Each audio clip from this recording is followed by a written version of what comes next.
Hi, everybody, and welcome to our third episode of Hot Topics. I'm your host, Dana Perillo. First up, healthcare workers and those working in protective services accounted for 83.3% of COVID-19 indemnity workers' comp claims filed in Florida as of May 31st, according to a report issued Tuesday by the Florida Department of Financial Services and the Division of Workers' Compensation. Uncertainty continues to loom across the country over rulings for COVID-related workers' comp claims. California Governor Gavin Newsom recently signed an executive order which states an employee can access workers' comp benefits as long as they test positive for COVID-19 within 14 days of performing labor of services at their place of work. As in most states, employees, however, will have difficulty in providing burden of proof on where and how they contracted the virus that would make them eligible for these benefits.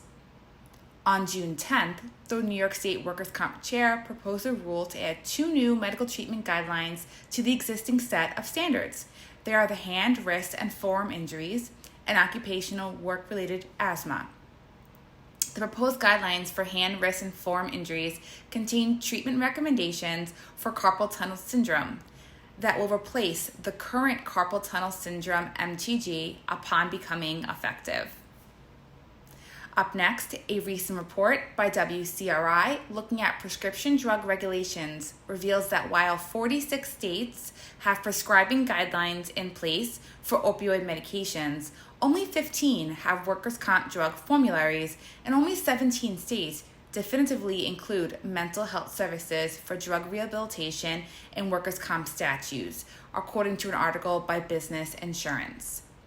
We are disappointed to announce that both the WCI's Workers' Compensation Educational Conference and the NCS Congress and Expo are postponed until August and March 2021, respectively. Though I'm so sure you're tired of hearing this, please remember to socially distance and wear a mask. Thank you so much for listening. I hope you enjoyed this episode and stay tuned for our next episode. Goodbye, everybody.